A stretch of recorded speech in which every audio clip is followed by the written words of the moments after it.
Joining us now with stories trending around the world is a representative of Anambra State from Ogidi community, Anieze, Osakwe. Wow, every day I wonder... I'm just giving empirical facts. Right? Yes. Good morning, Dr. Abati. Thank you for that beautiful introduction. That was one of the most genuine laughters I've heard in recent. Like, I think you were too shocked. You're like, I couldn't help myself. Well done.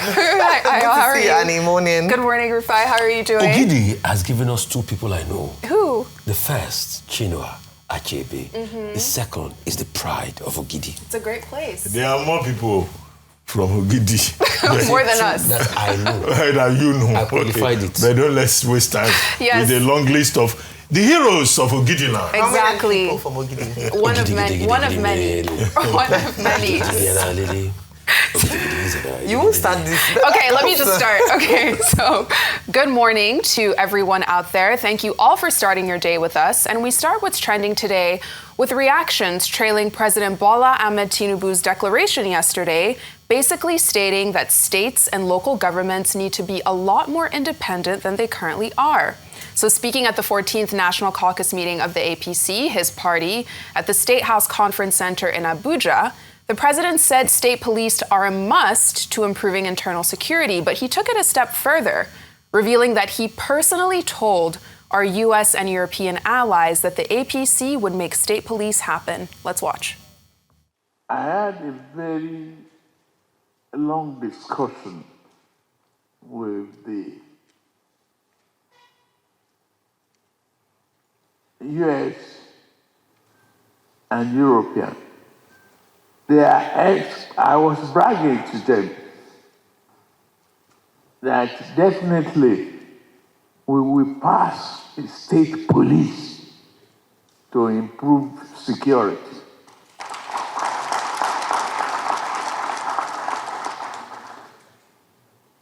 They asked me if I'm confident, and I said yes. I have a party to depend on. I have a party that will make it happen. Meanwhile, the president made a second key point at this meeting, insisting that local government autonomy has to work in practical terms, as he called on governors to stop withholding or diverting local government allocations. According to the president, a strong local government equals a stable community. Let's watch. The local government autonomy, it is and must be effective. Let us give them. There is no autonomy without funded mandates. We'll give them their money directly. That's the truth. That's compliance with the Supreme Court. Clearly, autonomy is the name of the game here, and I'll take some quick reactions before coming to you, Dr. Abati. The first reaction is a tweet from Abdul Rahman. It says that Tinubu's push for state police and local government autonomy could be a game changer for Nigeria's security and governance if the governors actually back it up. Bold call.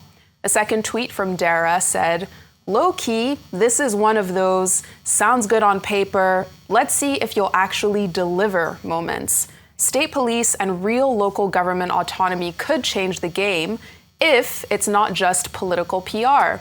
Decentralize power, empower communities, and stop playing monopoly with people's lives. And a key word that stood out to me in that last tweet is just the word deliver. This isn't the first time that the president has said that state police should become a reality. Is this any different? Why is this significant?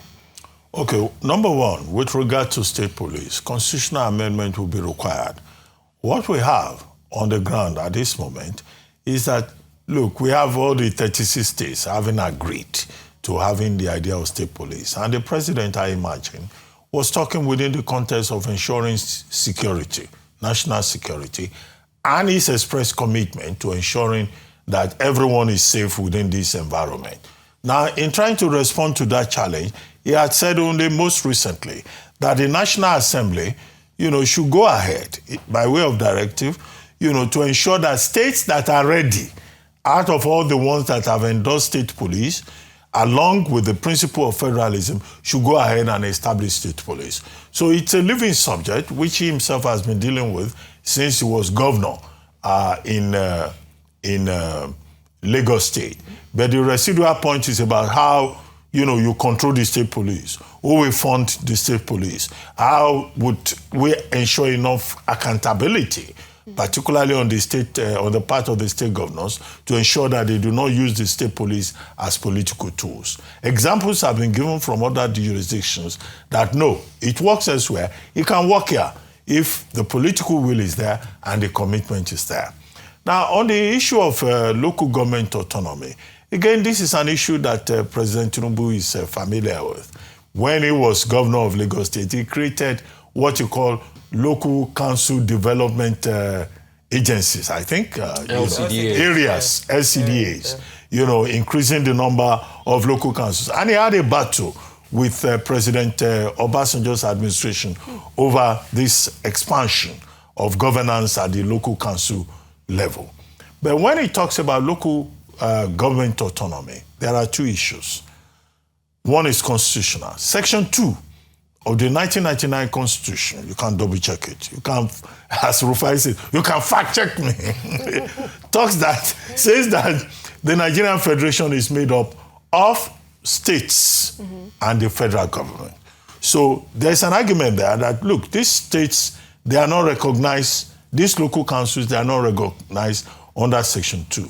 Now, when you go to Section 162, in one of the subsections there, I think subsection 4, there is still the issue of state joint local government allocation committees, which the states use to suppress the local councils. So that creates a problem. So when he talks about local government autonomy, although there is a Supreme Court ruling that says these local councils should get their allocations directly, then you see how that constitutional, issue that has not been resolved.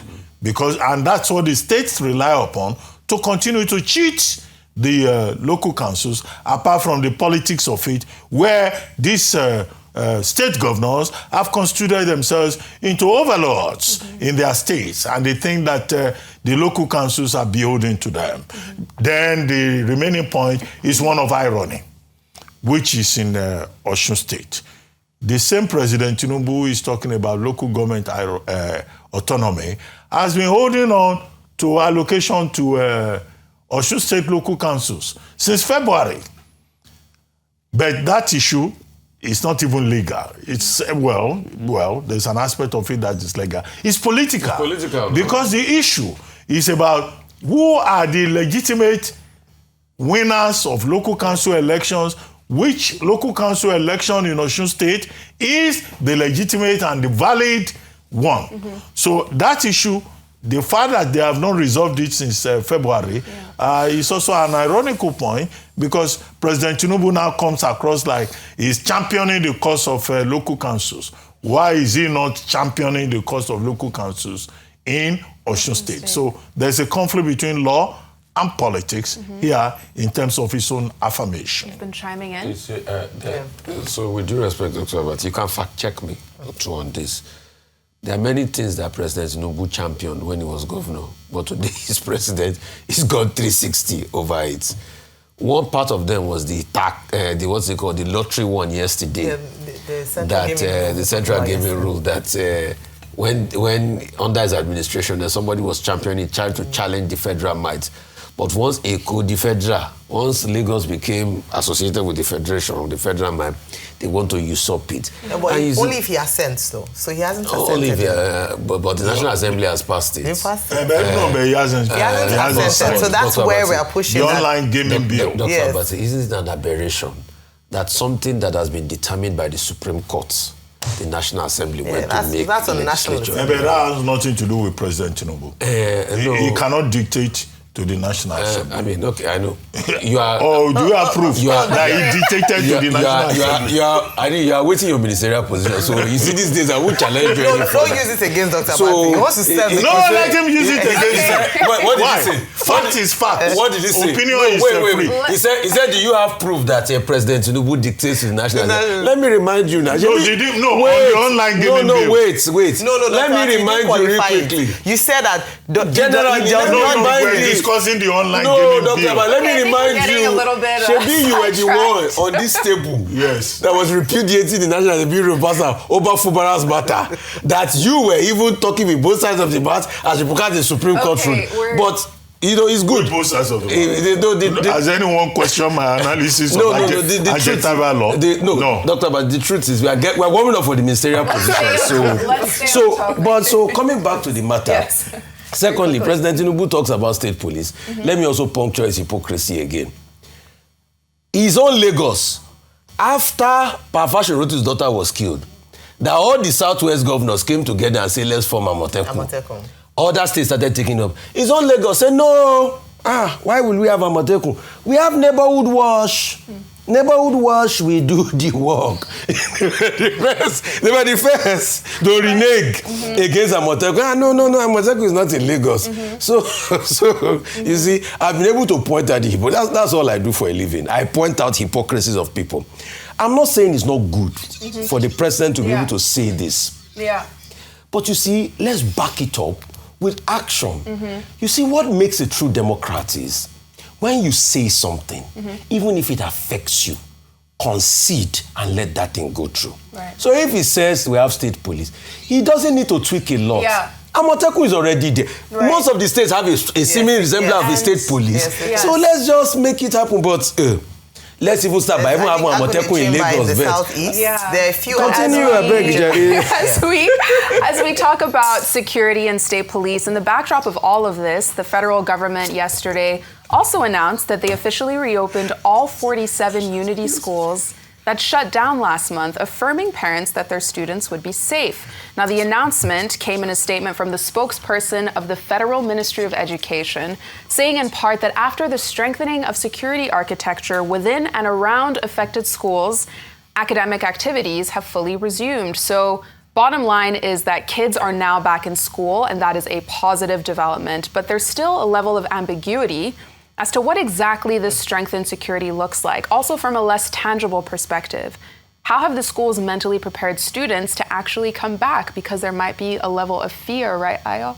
Yes, thank you very much for that question, Anieze. It's great to see students back in school. I'd said earlier that this act of banditry, kidnapping, terrorism is a threat to education in Nigeria. And it's quite sad that it's also happening in a region that's already affected by low uptake of education by young people, by students. We know that in the northern region, they have the largest out-of-school children in Nigeria, and Nigeria constitutes or has the number of the largest out-of-school children in the world by United Nations statistics. Now, having said that, the schools are back, but the bigger question is, number one is, what's the confidence, or what confidence should parents or guardians have to send these students back to school? Not a lot has been done, at least to our knowledge. Number one, those who perpetrated the kidnappings in some of these regions haven't been brought to the book. They are still at large. At least to our knowledge, no arrests have been made. So it means, Anita, they can come back again and do it again. And I don't want to raise alarm and let people be scared, but what we're asking for is just a concerted effort by the administration to protect our children.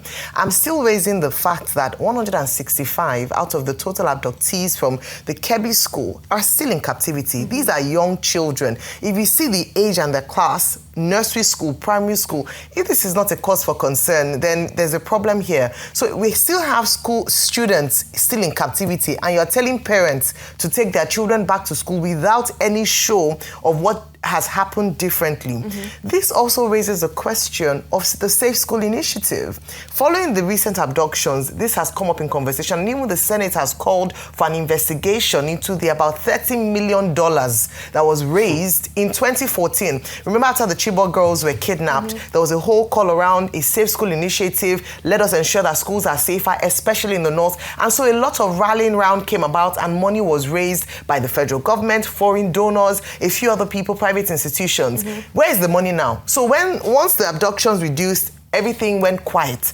Now that it has resurfaced, we're now going back to ask the question, if perhaps the money was used for what it was raised for, maybe we will not be talking about students being abducted today in 2025, 11 years later. So there are a lot of questions to be asked. I'm for education. I think education has been under threat, and our students need to go back to school because we are lagging behind, not just on the African continent, but globally. Absolutely. But on the other hand is that security above education. That's the truth. We don't want to send students to school that would be at risk of being abducted, and are making campaigns, please bring them back. So that's the question. I think the government there needs to be a lot more assurance, a lot more confidence building by working, not just by rhetoric, but by actually showing that this is what we have done to ensure that your children are safe in schools. Absolutely.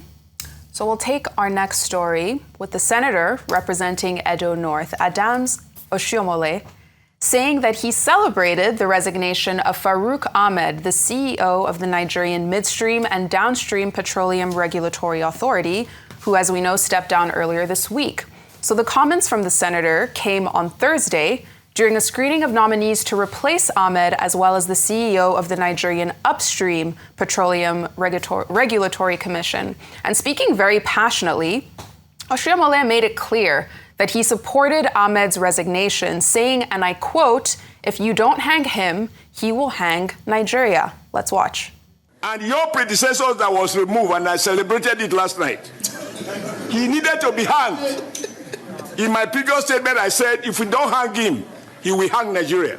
Because anyone who is opposed to jobs being created in Nigeria, who prefer importation, importing poverty here, and exporting our prosperity abroad, do not deserve to live. I want to see how his case will be pursued to conclusion. But I want to congratulate you, and more importantly, salute our president for acting properly without allowing for a vacuum. And I'm still going to drink tonight because of the removal of Farouk. Some very strong words there. And as a reminder, Ahmed had resigned after a public clash with Aliko Dangote, the president of the Dangote Group, who accused Ahmed of corruption and of meddling with the domestic refining industry. But any way that you look at it, those were some very strong words that we heard. Were you surprised by what we heard from the senator? I'm sorry, I'm not surprised by what I hear from any senator in Nigeria again. I mean, yes, okay, strong words. I think it was very strong and all of that, but he has a very strong point. We should not condone corruption. You see, Nigeria is so corrupt these days that when you hear the kind of allegations against regulators that are public officials, you shudder in righteous disbelief of what is going on in the country. So we shouldn't even be hearing it in the first place. But I think on the flip side, what I'm more concerned about is Dangote has evidence that this country needs based on his assertion, because he who alleges must prove. And what I have seen, I might be wrong on this, Dr. Abati. I don't know everything. I'm not like Octopus, Dr. Ruben Abati, that can predict that President Tinubu will win the next election, hands down. Based on trends. Based on trends. I don't predict. That's why I say, correct me if I'm wrong. What I see is that we are quickly sweeping this case under the carpet. That once Farouk has resigned, it's all gone. And that should not be the order of the day, because if that happens, it will be a case of when the juggernaut fights, they go to the court of public opinion, they rile us up, gain our sympathy, but the corruption is not fought to a standstill. So I would like to beg Honorable Whistleblower Alhaji Aliko Dangote, please cooperate with the ICPC. let us all champion it. If Farouk spent 6 million on his kids, I want to see evidence. But even when the ICPC gets the evidence, let us also make it in public space. If the ICPC is not doing enough, you can go further. Maybe you bought newspaper pages to be able to expose him in the first place. You can also buy newspaper pages and show the transaction. Even if it's, I'm just asking for 1 or 2. Just 1 or 2. So that at least we see the line item with empirical facts. So that we are not left in the dark. Because it looks as though once the matter has been settled now, then they take it out of the Nigerian sphere. That's just my own. So, because that's the way we fight corruption. Because I just hope this matter will not be like off the mic again. Only to think that even before he resigned, the National Assembly were already saying we'll call both parties. And you know, once any matter entered the rubber stamp National Dr. Bati. C'est fini là-bas. Let me say, bring Dr. Bati, then you can wrap up. Okay, go ahead. So I just a quick points that for you to be asking for this, you have to also understand the motive for why he actually went on this crusade. I believe it was more a fight against, they had spats around, the regulator and his Dangote refinery, and that has been in the offing for a while. So I don't think Alhaji Dangote was doing it because he wanted to fight corruption, which unfortunately is sad. But if he wants to prove that what he was doing was anti-corruption, then when ICPC, because the onus is on ICPC to investigate, and then when they call for evidence, Alhaji Dangote can then present his evidence. I don't think he needs to show us the evidence. What he needs to do is to show the investigating authority and for them to act, most importantly. But I doubt that, and the reason I'm saying that you know why I asked for the evidence? The reason I'm sorry, with due respect, I don't trust the investigating authorities. Okay, well, until then. I don't. We have to give them the benefit of the doubt. It's not even only until me. Then. Kevin, Dr. Abba, you remember Kevin made that point to you, that we don't also trust the investigation. So that's why I say, if Dangote can bring it, because at first, Dangote did not write a petition. Sorry to cut you in. He didn't write a petition to ICPC at first. So he brought it to us in the court of public opinion by putting it in the newspaper. So he must continue with us and show us the evidence. That's why I'm asking the evidence. Just to respond to that. If he says that, okay, you're saying ICPC wouldn't act, which I believe that we shouldn't encourage, we should put pressure on ICPC to act. Because if he indeed brings out the proof for us Nigerians, public opinion, nothing will still be done. And so it still defeats the purpose. People can actually take it to court. Then it becomes justiciable. People can now take it to court, and any lawyer somewhere what I'm asking for can go to file a case on needs to do their work. Very quickly. No. There are issues. The first thing is that this was at the confirmation hearing for Mrs. Urisemeyiwa Eyison and also Engineer Mohammed. Madam Eyison is the one going to NUPRC. The other person, Engineer Mohammed, is the one going to NMDPRA. And as for Madam Eyison, Senator Oshiomhole commended the idea of women empowerment. That that it was good that President Tinubu is looking at women for strategic positions. And then for Engineer Mohammed, and both of them, he spoke about public policy. That beyond women empowerment, what is more important is what you will do with the kind of policies that you come up with. And it was on that curve that he then started talking about Farouk Ahmed, whom he said should be hanged. Well, I don't know whether under the rules of privilege, senators of Nigeria now can summarily execute human beings and say that, you are entitled to, you are due for extrajudicial killing. That responsibility belongs to the court of law. But out of passion, I guess Senator Oshiomhole said, this is a person that should be hanged because of what he has done. And it was very clear that he thought that Farouk Ahmed was a very, very bad choice for the office of the DG of the NMD PRA. But I don't think, senators should give judgments as to whether people should live or die. What we can say specifically is that the issues have been raised by Alhaji Aliko Dangote and perhaps others will come up with other issues. It is the ICPC that is the statutory body that can investigate. And what we can say is that ICPC should not drop this matter because it is a matter of public interest. We would like all the allegations to be investigated, and the person who has alleged should also provide proof. Now, the other issue there was that Senator Adams-Oshiomhole said he has been drinking and celebrating. His resignation. Is that an issue for the ethics committee? For a senator to say, I've been drinking in celebration. He even said he will continue drinking, that Farouk Ahmed has been removed because the man is not supporting job creation, manufacturing in Nigeria. Right. And that he thinks, which is the biggest point that he made, that local jobs, local manufacturing, job creation, opportunities for Nigerians, national interests should be defended. And that no public official should use his or her position to sabotage Nigeria. And it was in that regard that he came across being a pro Dangote refinery. And I would like to end by saying that Aliko Dangote, seeing that Senator Oshiomhole likes to celebrate, should send him more drinks for this weekend for celebration.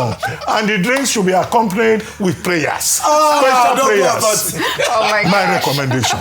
It's a recommendation. So that he can continue to celebrate. And on that note, you don't want the senator, to celebrate. Why did you say prayers? Yes, with drinks and special prayers. On that, since he has taken a position in the matter. Let him make it local producers. You shouldn't bring from Britain. Like Mr. Boris Johnson was saying, that's what they import here. They should get us local. Yeah. You think I'm joking? I'm saying that. No, we have to 40-year-old.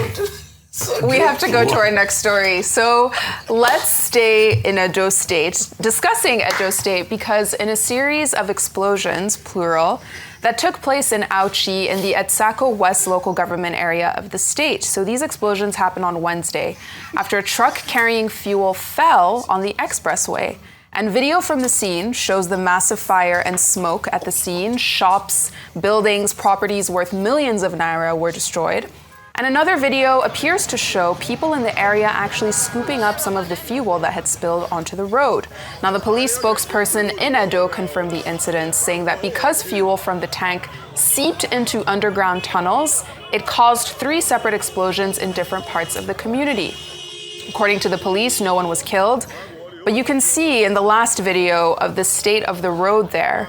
And as we discuss roads around the country, let's now head over to Warri in Delta State, where the Olu of Warri, His Majesty Ogiame Atuwashe III, was trending on social media on Thursday while inspecting the new Trans-Warri Ode Ishekiri Road. Nothing uncommon about that, but it's how he decided to inspect the road that caught people's attention. Let's watch.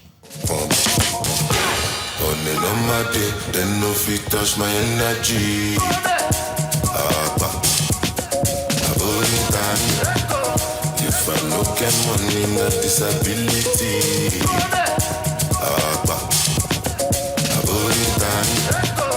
If I no get money, not disability. Now, people online have been calling out the stees, but bigger picture, this is a new road that was finished about 2 weeks ago by Delta State Governor Sheriff Obore Warri. When the governor posted about it then, he said that the contract was first awarded 19 years ago, so it's encouraging to see that it was finally finished and is clearly being put to good use. You can see Governor Sheriff, despite the fact that he's a good usher in the House of God, he's also doing a road. No, I have to say that one of the things he's been doing in Delta State is infrastructure. So there are a number of road projects currently ongoing, not just in Warri, in Asaba, in different parts. So just to highlight that or spotlight the fact that he is... So yes, thank you for saying it, that as he's ushering, he's getting inspiration from God to do work in Delta State. But on Olu of Warri, Ogiame the third... I want to say that it's great and refreshing, I must say. This is the second time that we're seeing him at least doing this and just showing that it's almost like it's technological dispensation of kingship in Nigeria, just to see the youthfulness, absolutely, the vibrancy that he brings to the king. But I want to say that he's very popular, quite well liked by his people, and I think that he also wears the crown so well. And we see traditional institutions also as cultural heritages, and it's great to see him represent the crown so well. So, and alongside his Olori, I cannot forget Olori Atuashi III. Yes, this is just to say, however, to add that the Olu of Warri has the common touch, the popular touch. And what he did there was identifying with his people. But I don't think the Ogiame going about on a scooter around town is something I will encourage. So that, we don't give ideas to some of these bandits. Although it will be a long shot for a bandit to, abduct the monarch. But the whole issue is about that popular touch. And he's showing excitement that, look, this is what you have done for my people in Warri South, and I want to have my own eyewitness account. And I think it's commendable. But it took 20 years to complete that road in Warri South, connecting communities. It shouldn't take 20 years to complete. But we celebrate with Ogiame and also with the people of Warri South local government who will put this road, I'm sure, to good use in terms of development and economic growth. Yes. So on that note, we will take our final story under entertainment with an iconic throwback from the ultimate 90s boy band, the Backstreet Boys. Because this week, the group put out a music video where they recreated their popular 1999 hit, I Want It That Way, and the nostalgia is next level. Let's watch. I want it that way, but we are two worlds apart. Can't reach to your heart when you say that I want it that way. Tell me why ain't nothing but a party. Tell me why ain't nothing but a mistake. Tell me why I never wanna hear you say I want it that way. We love that song. So iconic. Backstreet Grandpa. I know, they're not young anymore, but the group is preparing for their residency called Into the Millennium Homecoming, which kicks off next year in Germany. But epic group, epic band, epic panel. It was Backstreet Boys, it was Westlife, Insane. And also Backstreet Boys as well. Yes. Of them, absolutely. Well, Thank you. Next time when you bring a story like this, you have to dance. Maybe. We'll see. We'll see. I can't make any promises. I will join you. Okay. He doesn't need any more. He doesn't need any more encouragement. You said dancing, don't you? Didn't you say dancing? Thank you all for your great analysis. but we